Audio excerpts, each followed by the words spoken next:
에서는 땅에서 잘 먹고 또 좋은 것 먹고 좋은 집에 살고 이런데 온 힘을 쓰는 그런 사람이었습니다.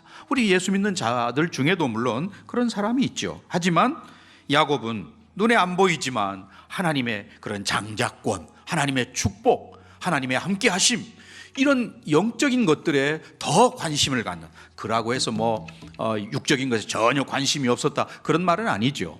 하지만 그 영적인 것에 관심이 있는 그런 사람이었습니다. 물론 야곱의 잘못이 있죠. 하나님의 축복을 인간적인 꾀로, 인간적인 방법으로, 그것도 편애하는 어머니와 같이 함께 합작을 해서 하나님의 축복을 받는, 아무리 하나님의 축복 장자권이 좋다 할지라도 그렇게까지 해서 축복을 받아야 할까? 우리 양면을 여기서 보게 됩니다.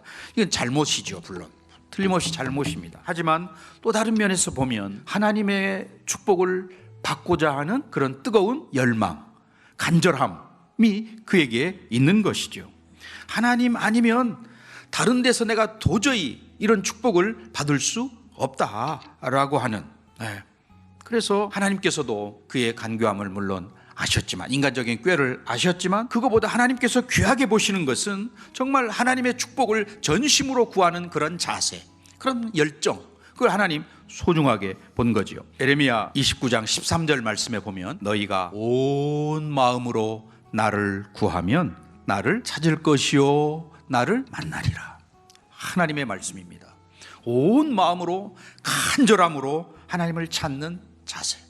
정말 하나님, 이 어려움, 지금 요즘에 굉장히 두려움이 온 세상에 엄습해 있는데, 이러할 때 하나님이 나를 지키시고 보호하시고 두르시고 하나님의 손으로, 능력의 손으로 함께 하시고, 이런 것들을 우리가 구할 때에 경험하게 될 줄로 믿습니다. 예수님께서 세례 요한의 때부터 지금까지 천국은 침노를 당하나니 침노하는 자는 빼앗느니라, 그런 말씀을 하셨습니다. 이 침노한다라는 이 단어가 아주 폭력적인 사람, 이렇게도 번역이 되거든요. 좀 난폭한, 아니면 좀 순화시키면 원기왕성한 이렇게 번역이 되는데, 그만큼 천국에 대해서, 하나님 나라에 대해서, 하나님의 축복에 대해서, 하나님의 함께하심, 이런 것들에 대해서 마치 그렇게 좀 폭력적으로 달려들듯이 열정적으로 달려드는 것을 이야기한단 말이죠. 오늘날 이 시대는 인본주의, 먹고 마시는 거, 즐기는 거, 이런 것들에 온통 마음을 빼앗기고 눈이 거기 가 있는